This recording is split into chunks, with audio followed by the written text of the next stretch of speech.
Hey, it's Kara with Green Heart Glowing. Welcome back to another video and a new energy reading for the collective. Starting with an angel card to open the energy. All right. Expansiveness. Ooh, energy is heavy today. I don't even need cards to tell me that. But here we are, Wisdom of the Oracle. It's interesting too because Mercury just went direct August 11th, and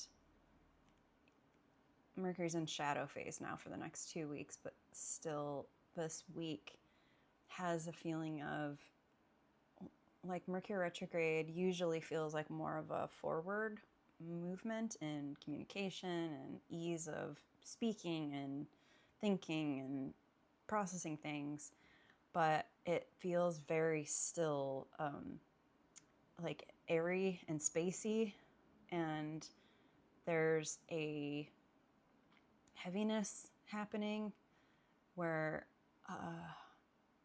just collectively everyone has not everyone, when I say everyone I'm talking about the general energy. I think you kind of understand that, but there is a heaviness to the energy, and like a looming shadow in the back of the minds. You know that feeling of you're doing something and then you can feel somebody's like watching you, or there's like a paranoia kind of feeling happening. There's not, it's like it's just not clear right now. So take that for what you will, but Mercury direct is at least going in the direction of clarity.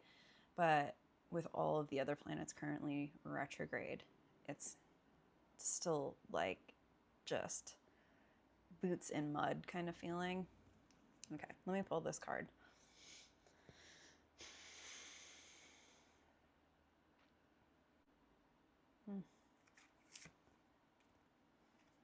Okay, I pulled building blocks.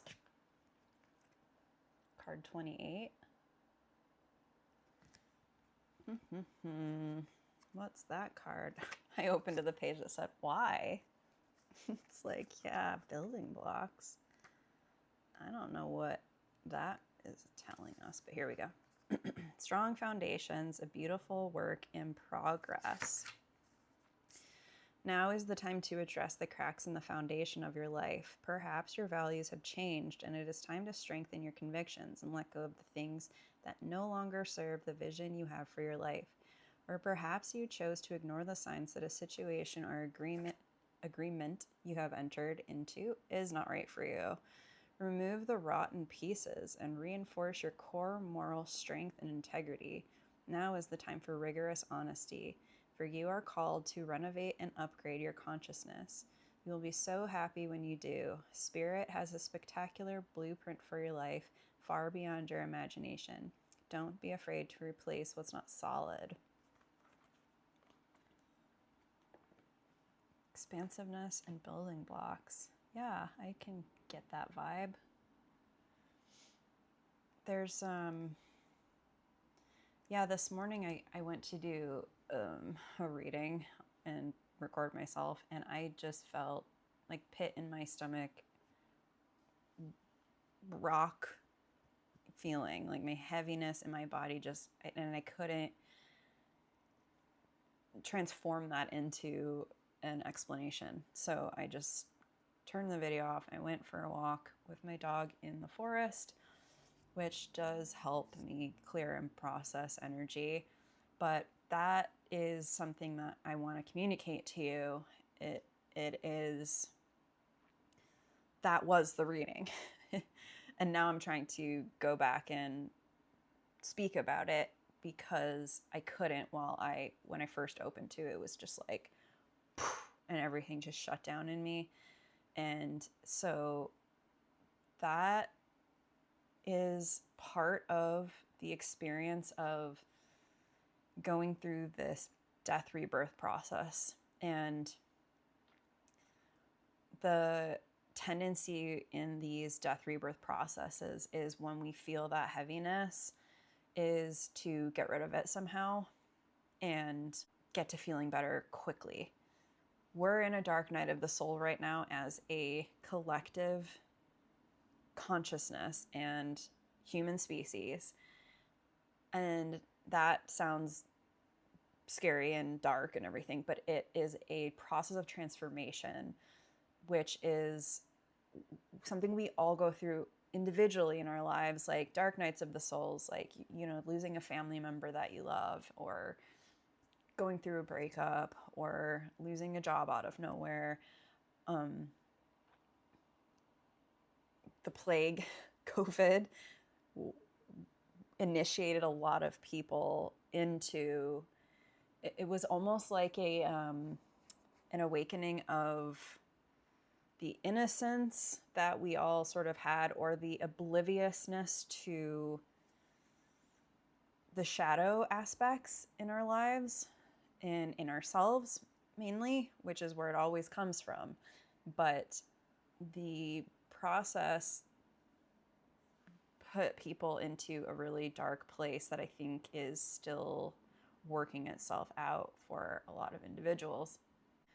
So what can happen is when you get stuck in that place of like underworld feelings where you're very depressed, lethargic, numb, there's certain like levels that you go through in that place, where one level is wanting to distract yourself and pull out of it through drugs, drinking, social media. I almost said sex, but that could be one too. Any like of those addictions to temporarily snap you out of this dark place, or give you just that rush of excitement and chase and the highs and lows type of feeling. But those are temporary always. And a lot of times when those get reached for in the darker places, or really any place that you're at, but I'm talking about this one, it can actually not only maybe drop you down even lower than you were before, but it can also stunt you from this birth, this birth that you're going through. It can stop that process because it's this band-aid approach to, it's like, here you want to be, you want to go through this process and come out of it. But when the distraction stuff starts happening, it tends to continuously pull you out and put you back in the same place you were, or pull you out, pull you back further or down further.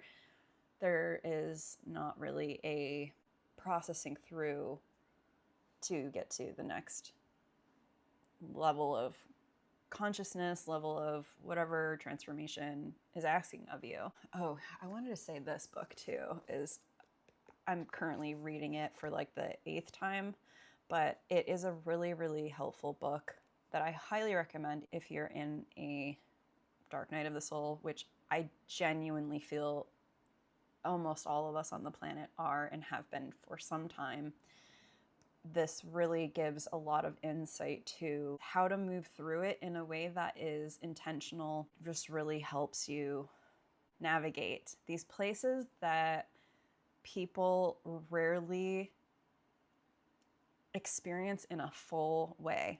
I'm interested in the people who go to these places where everyone sort of is like afraid to go, or like tiptoes around going, or just goes in and runs out, that kind of thing. I'm always interested in the alchemical process of transformation, and people who can put words to it and describe what it feels like in the underworld and how to move through it, and then how to rebirth yourself from that place. So that's a really great book for the current energy. And there's a quote from this book too that I'll read. You do a disservice to yourself when you treat your feelings of despair and emptiness as deviations from the normal and healthy life you idealize. The dark times too, like enlightenments and achievements, leave their mark and make you a person of insight and compassion. Thomas More, Dark Nights of the Soul. By the way, all my quotes that I read, I always put in the description box, as well as if you're interested in doing a one-on-one session with me, there's a link for that as well. I think before I go, I just want to kind of wrap up the feeling that, yeah, when you get into those heavy places, it's like you can feel swallowed up and it just feels like everything shuts down. All right, what's the energy here?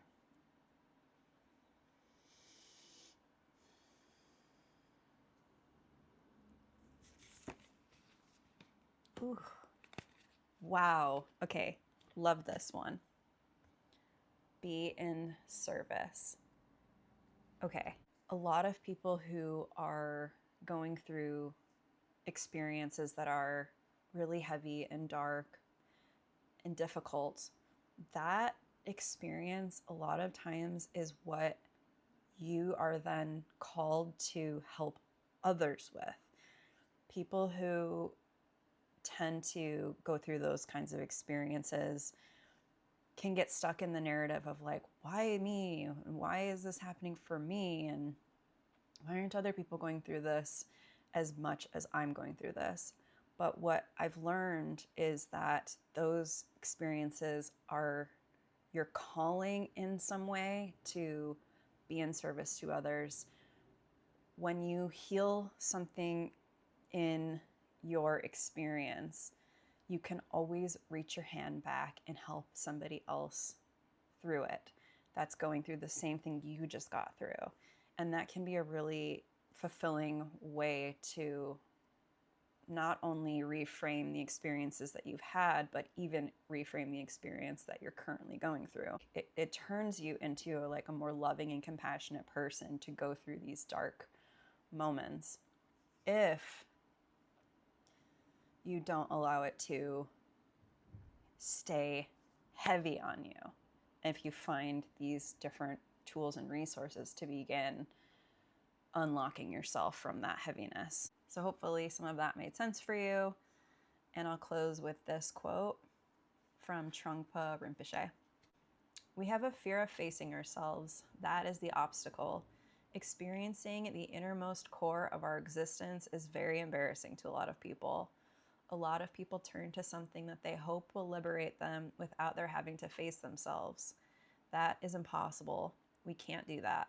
We have to be honest with ourselves. We have to see our gut, our excrement, our most undesirable parts. We have to see them.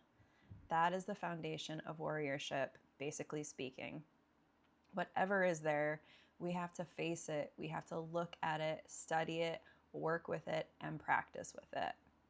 Thank you so much for being here and liking and subscribing if that resonated with you. And I will be back soon with another energy reading.